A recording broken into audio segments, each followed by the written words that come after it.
이태는 원내대표의 속개 선언으로 더불어민주당 제41차 최고위원회 회의를 속개하겠습니다. 제41차 최고위원회를 속개합니다. 이낙연 당대표 발언이 있겠습니다. 화상 연결하겠습니다. 검찰의 판사 사찰은 사법부 독립과 법치주의에 대한 도전이며 민주주의의 근간을 흔드는 중대 사안입니다.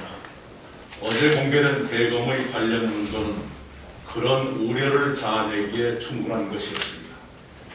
판사들의 개인정보까지 대검이 조직적으로 수집, 관리, 유통한 것으로 보이는데도 그들은 그것이 불법이라는 의식을 충분히 갖고 있지 않는 듯합니다. 1년 전 검찰개혁의 일환으로 대검 범죄정보기획관실을 축소하고 그 명칭도 바꿨지만 다시 과거로 돌아갔다고 의심받을 만합니다. 법무부는 그 문제를 감찰하면서 동시에 검찰에 수사를 의뢰했습니다. 감찰과 수사가 철저히 이루어지고 응분의 조치가 취해지기를 바랍니다. 그 책임자에 대한 법무부의 징계 절차도 신속하고 엄정하게 이행되어야 할 것입니다. 그렇게 중대한 사안을 국회가 조사 확인하고 제도적으로 정리하는 것은 너무나 당연한 일입니다. 그러나 야당은 그렇게 심각한 문제마저 정쟁이나 정치 게임으로 끌고 가려 하고 있습니다. 그런 중대 사안을 국회가 방치하거나 정치 게임으로 전락시키면 국회도 공범자가 되는 것입니다. 법무부 감찰과 검찰 수사를 지켜보고 그 결과를 토대로 국회는 국회의 책임을 다해야 합니다. 검찰은 검찰의 검찰이 아니라 대한민국의 검찰이고 국민의 검찰로 거듭나야 합니다. 그렇게 가자는 것이 검찰개혁입니다. 우리 당은 검찰개혁의 고삐를 다시 조이며 앞으로도 최선을 다할 것입니다. 검찰의 판사 사찰을 어떻게 처리할 것인지도 검찰개혁의 중요한 시금석입니다. 코로나19 확산세가 심각합니다. 당과 정부는 중환자용 병상 확충 등 대처에 총력을 기울여 주기 바랍니다. 방역 수위를 과감히 조정해 짧고 굵게 유지하는 방안도 검토할 필요가 있습니다. 일주일 앞으로 다가온 수능이 가장 큰 걱정입니다. 수험생 중 의심 증상이나 확진자는 병원이나 별도 시설에서 시험을 치릅니다. 그러나 이어질 논술, 실기 등 대학별 고사에 대한 준비도 충분히 되어 있는지 걱정입니다. 일부 대학은 확진자들의 응시를 제한했다고 합니다. 코로나19에 감염된 것도 억울한데 3년간 땀 흘리며 준비한 시험을 응시조차 못하게 하는 일은 없어야 합니다. 당과 정부는 개별 대학에만 맡기지 말고 전체 입시과정을 책임진다는 자세로 수험생과 학부모님들의 불안을 해소할 대책을 강구해 주기 바랍니다. 국가가 주관하는 자격시험에 코로나 확진자나 자가격리자의 응시 기준이 일정하지 않은 것이 현실입니다. 수능, 변호사 시험, 일반 공무원 시험은 자가격리자에게 응시 기회를 주고 있습니다. 그러나 치과 기공사 등 보건의료 자격시험, 세무사, 공인중개사 시험 등은 자가격리자의 응시를 불허합니다. 그러자라도 청년층 취업난이 극심한데 자가격리자에게 응시 기회조차 주지 않는다면 그 시험에 인생을 건 수험생에게는 너무 가혹한 일이 될 것입니다. 그런 상태를 방치하면 큰 혼란과 갈등이 불가피해집니다. 차제에 공정하고 통일된 자격시험 응시 기준을 국가 차원에서 마련할 필요가 있습니다. 당 정책위와 관계 부처가 함께 대책을 논의해 주기 바랍니다. 어제 우리 당 의원 136명께서 가덕도 신공항 건설 촉진 특별법안을 발의하셨습니다. 한정혜 정책위 의장님과 신공항 추진단 여러분의 노고에 감사드립니다. 동남권은 국내 최대 산업단지를 품고 있습니다. 그런 동남권 항공물류의 99%는 인천공항에서 처리되고 있습니다. 인천공항까지 오가는 순수 물류 비용만 해도 연간 7천억 원이나 된다고 합니다. 10년이면 신공항을 만들 수도 있는 금액입니다. 화물항공의 수요가 높은 첨단 산업이 수도권에 집중될 수밖에 없는 구조인 것입니다. 가덕도에 신공항이 들어서면 그런 문제들이 해결되고 부울경의 잠재력과 경쟁력이 높아질 것입니다. 나아가 국가 균형 발전과 대한민국 미래에도 획기적인 기여를 할 것입니다. 여야의 특별법안이 병합심의돼 최대한 빨리 처리될 수 있도록 노력해 주시기 바랍니다. 이상입니다. 이어서 김태년 원내대표의 발언이 있겠습니다. 네, 오늘은 조금 내용이 좀 많습니다. 윤석열 총장 직무 정지와 관련한 검찰의 검사들의 집단 행동이 매우 유감스럽습니다. 조직의 수장이 직무 정지된 상황에 대해서 일선 검사들이 충격이 있겠습니다마는 그것이 검사들의 집단 행동을 정당화할 근거가 될 수가 없습니다. 대관절 행정부 어느 부처 공무원들이 이렇게 집단 행동을 겁없이 감행할 수 있는지 묻습니다. 검찰만은 예외라는 생각에서 비롯된 집단 행동이라면 그것이야말로 특권 의식이 아닐 수 없습니다. 검사들은 사실관계가 충분히 확인되지 않은 시점에서 처분은 부당하다고 주장을 하는데 저는 일선 검사들에게 이른바 수사정보정책관실에서 수집하고 정리하고 전파한 이 사찰 문건들을 어제 마침 또 윤석열 총장 측에서 다 공개를 했으니까 한번 자세히 읽어보고 살펴보시기 바랍니다. 살펴보시기를 권고드립니다. 이 사찰 내용 중에 보면 우리법 연구의 소속이나 합리적임, 특이 상황으로 땡땡 차장검사의 처제, 언론 동향에 민감함, 뭐 이런 내용들이 들어있는데, 그러니까 재판을 할 때 특이사항으로 땡땡 차장검사의 처제이니 재판부가 요 인맥관계를 잘 활용해서 재판을 유리하게 이끌어라. 언론 동향에 민감한 재판부이니 언론 플레이를 잘해서 재판을 유리하게 끌어라. 뭐 이런 뜻 아니겠습니까? 이게 어떻게 정상입니까? 이게. 검찰의 이런 행위들이 탈불법이나 또는 관행이란 이름으로 특권 등이 없었는지 한번 심각하게 되돌아볼 일이지 이렇게 집단 행동부터 하고 나설 일이 아니라는 말씀을 다시 한번 드립니다. 어제 윤 총장 측에서는 사찰 문건을 공개까지 했습니다. 이 인권 무감각증도 정말 놀랍습니다. 이게 뭐 익명 처리는 했습니다만은 이건 누구나 다 알 수 있는, 이미 언론에서는 어떤 판사인지 실명까지 다 지금 파악해서 공개가 되고 있는 마당인데, 이 특정 재판부, 특정 판사들의 명예와 관련된 내용이 잔뜩 적혀 있는 이런 내용들을 이렇게 겁없이 공개할 수 있는지 이 점도 놀랍습니다. 그러면서 변호사들도 재판부 성향을 파악한다 이렇게 말을 합니다. 이것도 놀랍습니다. 민간인인 변호사와 이른바 수사권과 기소권을 가진 국가기관인 검찰을 어떻게 이렇게 단순 비교할 수 있는지 모르겠습니다. 검찰은 누가 뭐래도 차고 넘치는 증거로 공소를 유지하는 것이지 재판부의 출신과 성향, 세평, 가족관계 등을 이용해서 공소를 유지하는 것이 아닙니다. 더더욱이나 이 수사정보정책관실에서 정리한 이 문건들이 수사 관련 정보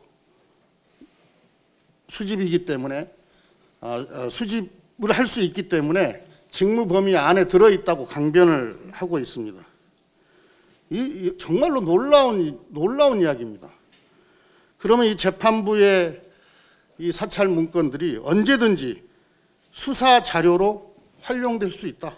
이런 얘기가 되는 건데 정말로 위험한 그런 발상입니다. 윤석열 총장의 감찰과 수사는 법과 원칙에 따라 증거에 근거해서 엄정하게 진행되어야 할 것입니다. 검찰은 왜 개혁을 요구받고 있는지 여전히 모르는 것 같습니다. 검찰이 관행이란 이름으로 아무렇지도 않게 벌여왔던 잘못들이 검찰 개혁을 불렀습니다. 그런데도 검찰은 손에 쥔 특권을 내려놓지 않으려는 억지를 부리고 있는 것으로 보입니다. 검찰이 여느 행정부처와는 달리 독립성을 부여받은 것은 특권을 누리라는 것이 아니라, 잘못된 특권을 누리라는 것이 아니라 중립성과 공정성을 견지해야 할 책무 때문입니다. 검찰이 사법정의를 집행하는 법의 수호자로서 국민의 신뢰를 되찾고자 한다면 이 시점에서는 먼저 자성이 필요합니다.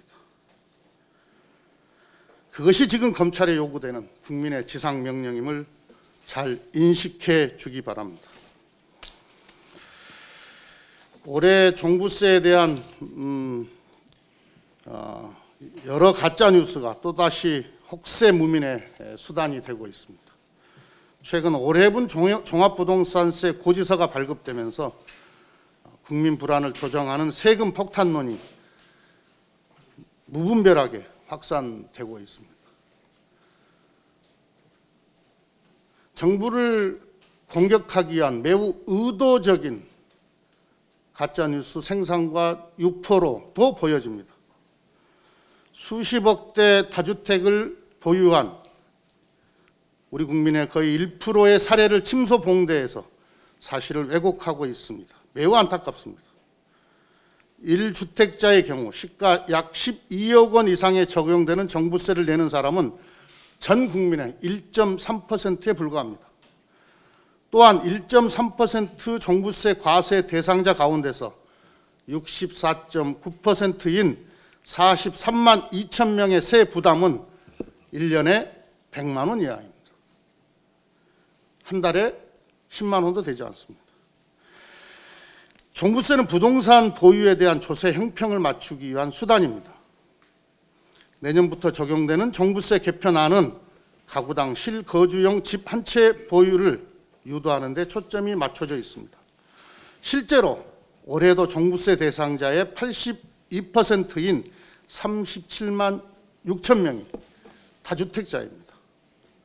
내년부터 투기 조정지역과 다주택자의 부담은 높아지게 됩니다. 이는 투기 억제를 위한 결정이며 민주당과 정부는 주택시장을 교란하는 투기 세력을 차단하기 위한 정책적 노력을 흔들림 없이 계속할 것입니다.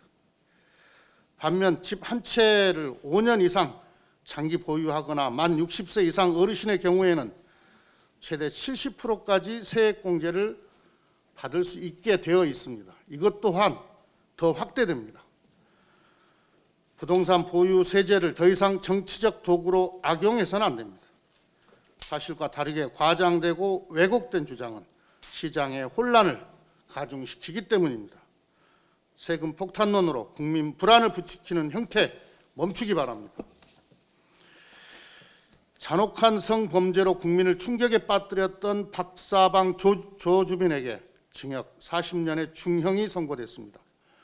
조주빈 등 박사방 성착취범들이 자행했던 디지털 성착취 범죄는 피해자들에게 지울 수 없는 끔찍한 상처와 고통을 주었습니다. 이번 판결에서 높은 형량이 내려져 다행스럽지만 여전히 아쉬움을 토로하는 국민도 많습니다. 그동안 성범죄에 대해 국민의 법 감정과 동떨어진 솜방망이 처분이 많았기 때문입니다. 국민들께서는 성범죄에 대해서 무관용의 원칙으로 엄중한 처벌이 이루어지기를 요구하고 있습니다. 이번 판결을 계기로 성범죄자에 대한 관용적 판결 관행에 큰 변화가 있기를 기대합니다. 민주당도 무관용의 원칙을 담은 성범죄 관련 입법에 더욱 힘쓰겠습니다. 민주당은 지난 5월 아동 성착취물 처벌 조항에서 벌금형을 삭제하고 징역형으로 처벌하도록 법을 개정한 바 있습니다. 이번 정기국회에선 전자장치 부착 등에 관한 법률, 아동 청소년의 성보호에 관한 법률 등 우리 당의 조두순 3법이 처리 절차를 밟아가고 있습니다. 그루밍 성범죄의 처벌을 강화하고 스토킹 범죄에 대한 처벌을 강화하기 위한 법안도 상임위에 상정됐거나 상정을 앞두고 있습니다. 민주당은 아동과 청소년, 여성이 안심할 수 있는 안전한 사회를 만들기에 입법을 멈추지 않겠습니다. 감사합니다. 이어서 김종민 최고위원의 발언이 있겠습니다. 예, 어제 검찰의 판사 사찰 문건이 공개가 됐습니다. 이 문건을 보고도 별거 아니라고 하는 분들이 있는 모양입니다. 한 말씀 드리겠습니다. 올해 1월 경찰과 청와대가 검사의 인사 참고 자료를 위해서 3평을 수집했습니다. 윤석열 검찰은 이를 불법 사찰, 직권 남용이라고 수사했습니다. 김은경 전 환경부 장관은 블랙리스트를 작성했다는 혐의로 출국 금지, 구속영장 청구, 그리고 기소당했습니다. 그 블랙리스트의 내용이 이렇습니다. 해당 기관장의 임기, 사표 제출 여부, 언제 임명됐는지. 이번에는 검사가 판사의 3평 정도가 아니고 개인 약점까지 적시해서 문건을 만들어서 유통시켰습니다. 그냥 검사가 아니고 검찰총장이 그렇게 했습니다. 권한 없는 부서에서 문서를 만들어 업무 관계없는 반부패부까지 유통한 것인데도 뭐가 문제냐고 큰 소리입니다. 내로남불도 너무 심합니다. 만약에 이게 별게 아니라면 앞으로 경찰은 함께 일하는 검사의 이런 정도 수준의 개인정보는 수집해서 업무상으로 활용하는 것을 검찰은 인정해야 됩니다. 전국의 검사들에게 그럴 용의가 있는지 묻고 싶습니다. 대한민국은 지동설의 나라입니까? 검동설의 나라입니까? 대한민국 법은 검찰을 위해 존재하는 것입니까? 검찰이 죄라면 죄가 되고 죄가 아니라면 죄가 아닌 겁니까?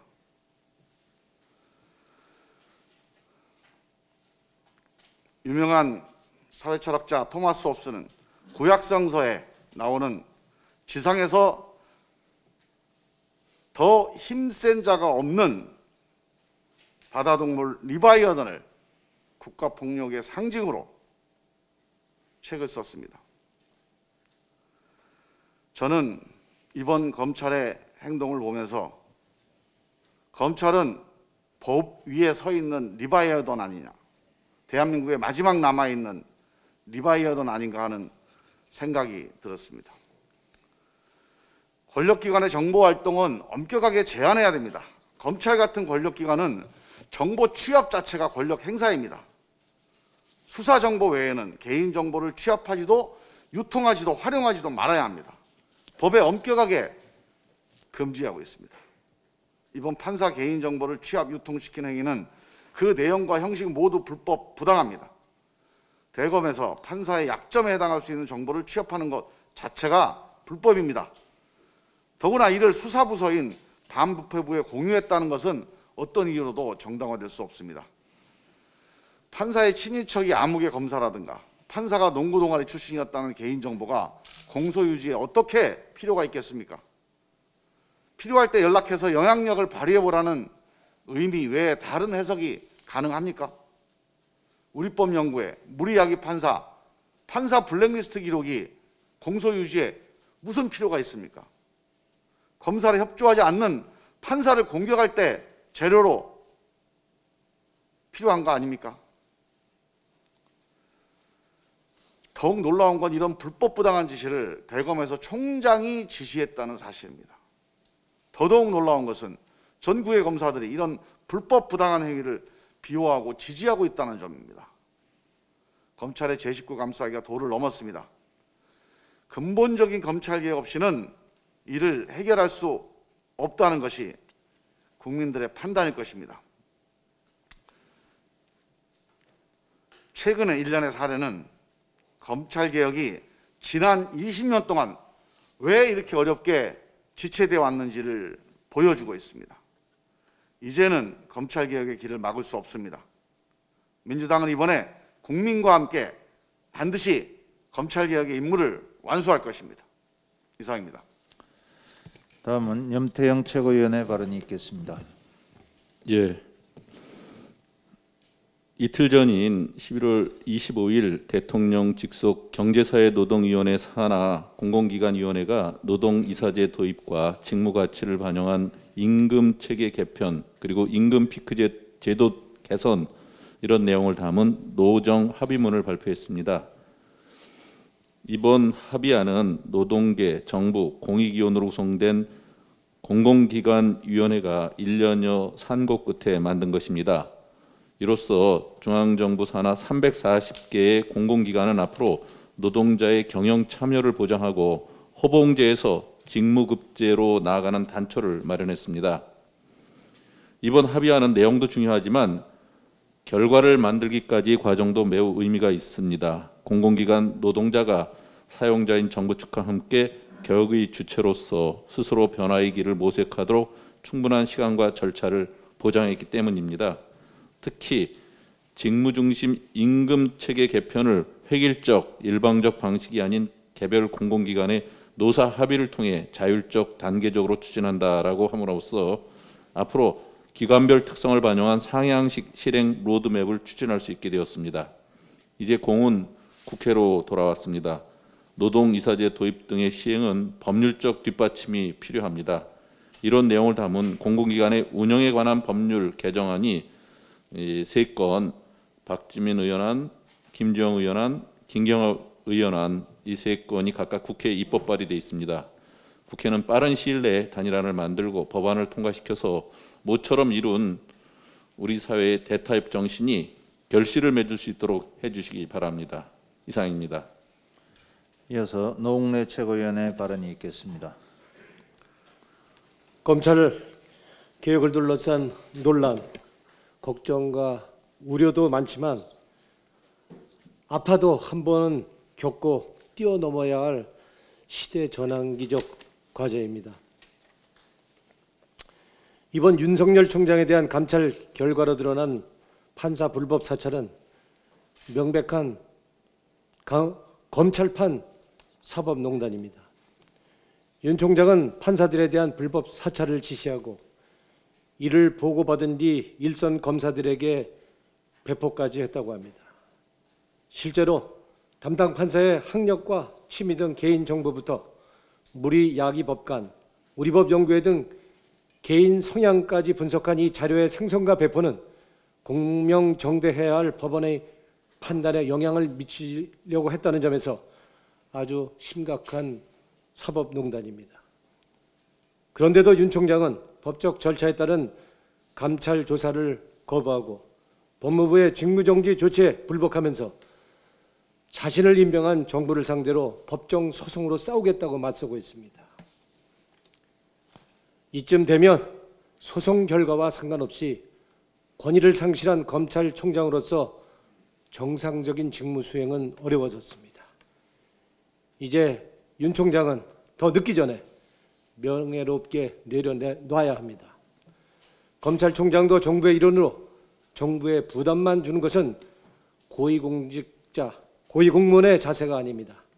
더욱이 코로나로 고통받고 있는 국민들에 대한 도리도 아닐 것입니다. 아울러 야당의 반대로 발목 잡힌 공수처 출범 역시 하루빨리 공수처법 개정을 마무리지어서 검찰개혁의 시대적 소명을 완수해야 할 것입니다. 지난 25일 경기도 화성시 소재 폐기물 처리업체에서 20대 노동자가 폐기물 파쇄기에 몸이 끼어 사망하는 사고가 또다시 발생했습니다. 우리나라 산업재해 사망사고율 OECD 1위, 작년에만 855명의 노동자들이 일하다 집으로 돌아가지 못했습니다. 산재사고는 단순히 처벌만 강화한다고 해결될 문제가 아닙니다. 더 중요한 것은 사고를 예측하고 예방하는 것입니다. 현재 산업안전보건공단에는 각종 산재사고에 대한 데이터가 충분히 축적되어 있습니다. 이를 이용해서 첨단 산재 예측 시스템을 도입해야 합니다. 빅데이터와 결합하고 인공지능 AI를 적극 활용할 경우에 과학적 예측을 통해서 산재 사고를 획기적으로 줄여나갈 수 있습니다. 이것이 바로 문재인 정부가 현재 추진하고 있는 디지털 뉴딜입니다. 첨단 기술과 데이터를 활용해 우리 실생활에 적용시키는 것, 이것이 실행되면 산재 사망뿐만 아니라 자살률도 낮출 수 있을 것이고 출산율은 오히려 높아질 것입니다. 디지털 뉴딜, 한국형 뉴딜로 우리의 삶을 바꿀 것입니다. 이상입니다. 다음은 신동근 최고위원의 발언이 있겠습니다. 검찰과 시장은 우리 사회에 꼭 필요한 제도입니다. 검찰은 법질서 수호를 위해 필요하고 시장은 소득의 창출과 상품의 효율적 분배를 위해 반드시 필요합니다. 꼭 필요하기는 하지만 부정적 측면이 있는 것도 사실입니다. 경험에 따르면 검찰과 시장은 몇 가지의 부정적 공통점이 있습니다. 첫째, 자율성과 독립성을 강조합니다. 간섭으로부터 자유가 마치 하늘로부터 주어진 권리인 것처럼 주장하는 경향이 있습니다. 자율과 독립성이 강조된다고 해서 제멋대로 해도 될 권리가 주어지는 것이 아닙니다. 탐욕과 방종으로 추락하지 않도록 외부의 자극과 감시가 필요합니다. 둘째, 특권 카르텔을 추구하는 경향이 강합니다. 시장에서는 카르텔은 독점으로 나타나고 검찰에서는 패밀리의 모습으로 나타납니다. 폐쇄의 담을 쌓고 특권을 즐기면서 끼리끼리 높은 이익을 나눠갔습니다. 셋째, 그 결과 치명적인 양극화를 불러옵니다. 특히 검찰 권력과 시장의 금력이 결탁했을 때 법적 정의는 국민들로부터 인정받지 못하고 밑으로부터 붕괴됩니다. 사법 양극화, 경제 양극화의 우골탑이 쌓여집니다. 법 앞에 평등이 아니라 법 앞에 불평등, 사법 양극화 현상이 벌어집니다. 유전무죄, 무전유죄, 유권무죄, 무권유죄를 호소하는 세상에서 정의는 신기루와도 같은 것입니다. 현실에서 검사와 판사의 극히 낮은 범죄 기소율, 재벌 총수범죄에 적용돼 왔던 징역 3년에 집행유예 5년 판결이라는 소위 3호 법칙은 사법 양극화의 생생한 사례들입니다. 또한 검찰과 시장은 엄혹한 군사 독재 시절에는 자율과 독립성을 내팽개치고 하수인을 자처하며 독재 권력과 유착에 자신의 이익을 도모했습니다. 민주화 이후에는 자율과 독립성을 정치적으로 활용하며 때로는 칼로 쓰고 때로는 저항의 방패로 사용했습니다. 검찰개혁 경제민주화는 우리나라가 1987년 6월 민주항쟁 민주헌법을 세운 이래로 중단 없이 추구해온 과제입니다. 30년이 넘는 세월 동안 추구해온 과제이기도 하고 또 좌절해온 숙제이기도 합니다.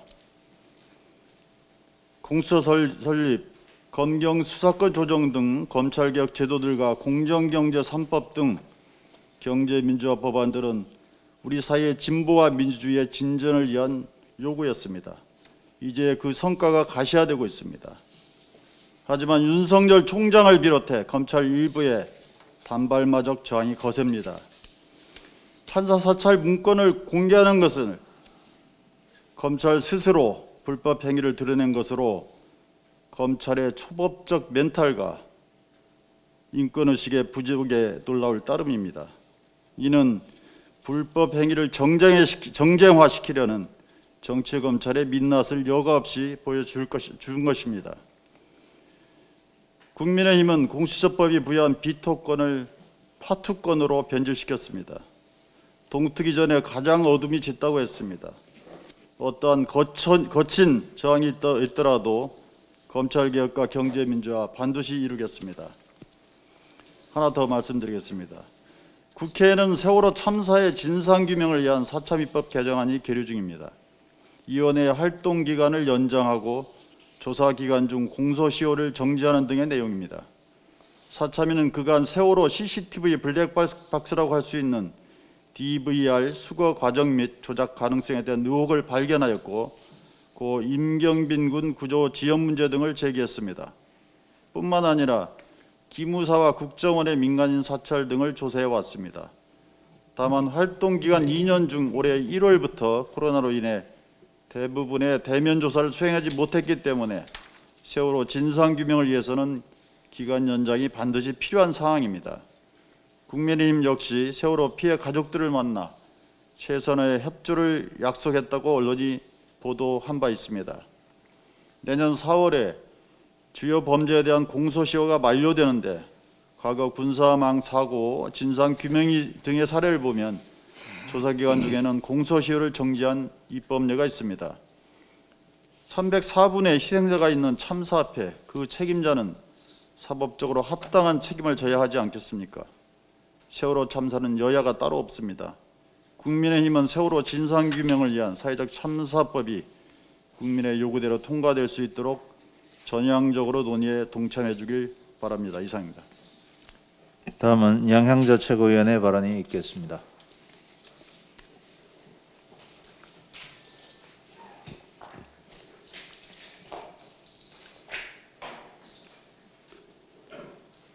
바이든 차기 미 행정부의 윤곽이 점점 드러나고 있습니다. 토니 블링컨 국무장관 지명자, 제닛 옐런 재무장관 지명자 등 주요 포스트의 인선도 구체화되고 있습니다. 다자주의로의 회귀, 친환경 정책 재추진 같은 미국 민주당 고유의 색깔로 돌아갈 것은 분명해 보입니다. 뭐니 해도 바이든 행정부의 지향 중 가장 명확하고 두드러진 것은 바로 그린 뉴딜입니다. 2021년부터 10년간 총 5조 달러를 기후변화에 대응하기 위해 친환경 분야에 투자하고 2050년까지 미국의 탄소 배출을 제로로 만들겠다는 목표 제시, 그리고 2025년까지 탄소세 법안 도입을 추진하고 수입품에 대한 탄소 관세 검토 등의 이런 정책이 선거 기간 동안 이미 나왔습니다. 전기자동차 충전소 대폭 확충, 건물 부문 탄소 배출 감축 등이 뒤따를 것입니다.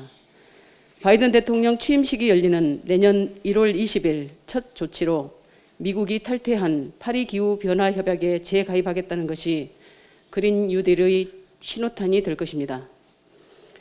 우리의 한국판 뉴딜과 겹치는 분야가 너무나 많습니다. 한국판 뉴딜은 정파적인 것도 아니고 이념적인 것도 아닙니다. 문재인 정부만의 것도 아닙니다. 다음 정부, 그 다음 정부까지 이어질 것입니다.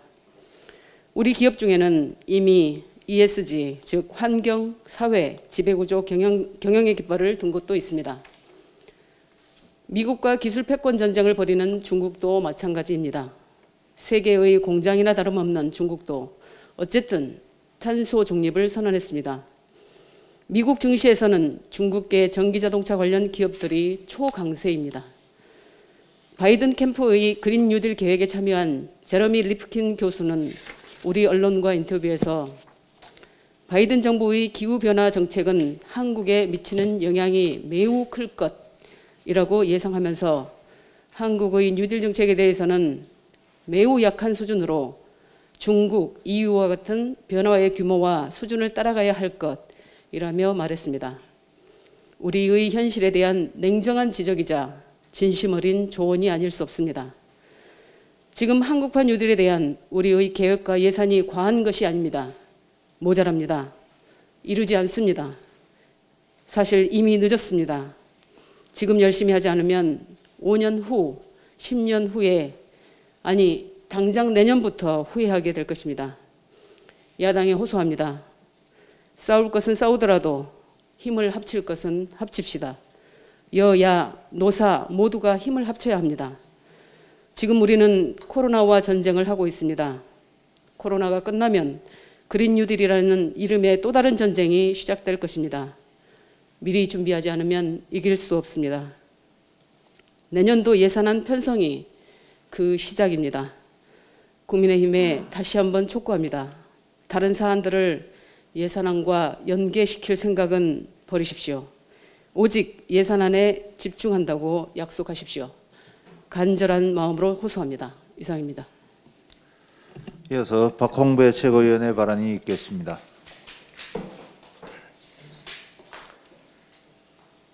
어제 한국노총과 민주노총, 시민사회, 종교 등 135개 단체는 정부의 노조법 개정을 반대하는 공동대책위원회를 결성하는 기자회견을 개최했습니다.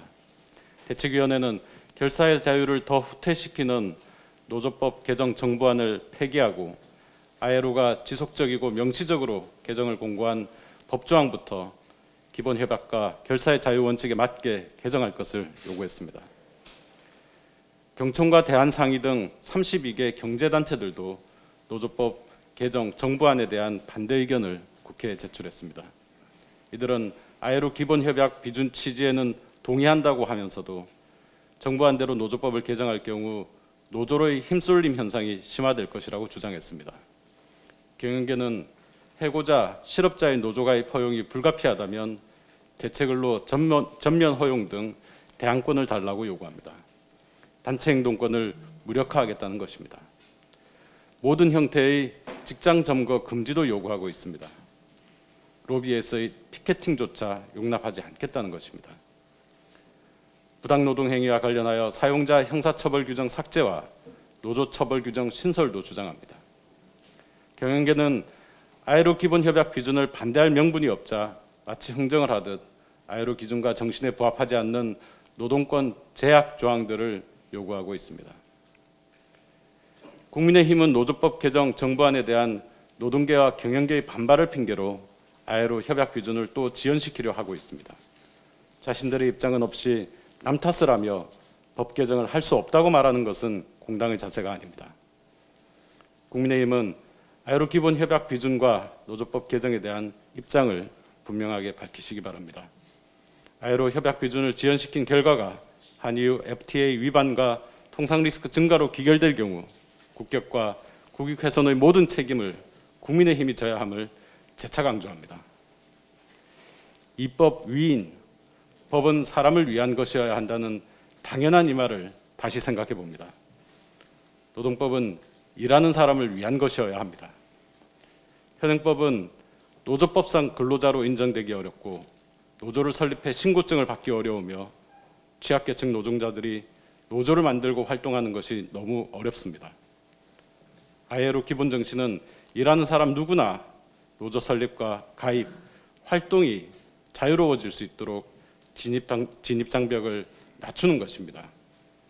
우리 당은 안호영 의원안을 중심으로 한 노조법 개정과 ILO 기본협약 비준을 반드시 완수해내겠습니다. 노동존중 세상을 향한 큰 걸음을 더불어민주당이 내딛겠습니다. 이상입니다. 이어서 박승민 최고위원의 발언이 있겠습니다. 네, 텔레그램 성착취 범죄 주범 조주빈 씨가 징역 40년을 선고받았습니다.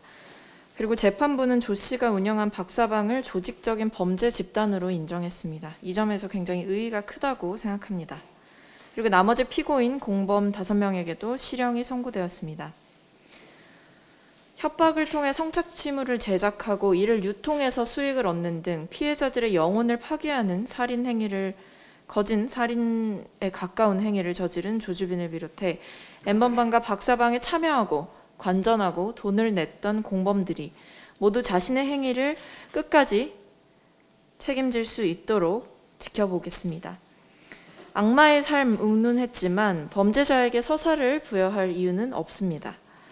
더불어민주당은 총선 공약 중 여성이 안전한 사회, 디지털 성범죄 아웃이라는 구호를 내세웠고 차근차근 그에 맞춰 일을 해나가고 있습니다. 입법과 제도를 꼼꼼하게 정비해서 성범죄 근절이라는 목표를 향해 나아가야 할 것입니다. 조금 민감한 부분이지만 리얼돌과 관련해서 심층적인 논의와 기준이 더 늦기 전에 마련되어야 하는 것이 아닌가라는 고민에 대해 말씀을 드리고 싶습니다. 리얼돌을 단순 성인용품으로 취급하며 개인적인 영역에 법과 규제가 개입하는 것이 과도하다고 비판하는 이도 있습니다. 그런데 리얼돌은 점점 여성의 신체를 핏줄 하나, 솜털 하나까지 정교하게 재현해 나가고 있고 리얼돌 판매 업체 중 한 곳은 심지어 구매 옵션으로 여성의 질막까지 고르게 하고 있습니다. 이 옵션을 고르게 되면 구매가는 더 오르게 된다고 합니다. 또한 리얼돌 체험방이라는 이름으로 불법 오피스텔 성매매와 유사한 형태로 전국에 86개가량 운영되고 있는 문제가 이번 국정감사에서도 지적이 되었습니다.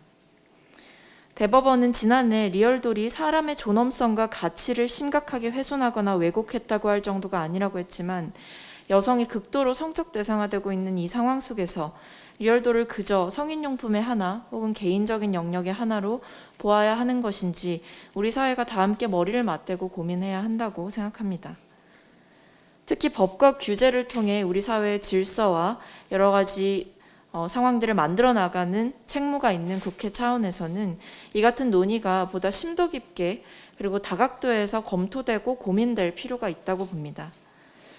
우리 사회의 성규범과 성문화라는 다양한 측면에서 보았을 때 이 같은 고민을 더 이상 미뤄서는 안 되겠다라는 말씀을 드리고 싶습니다. 이상입니다.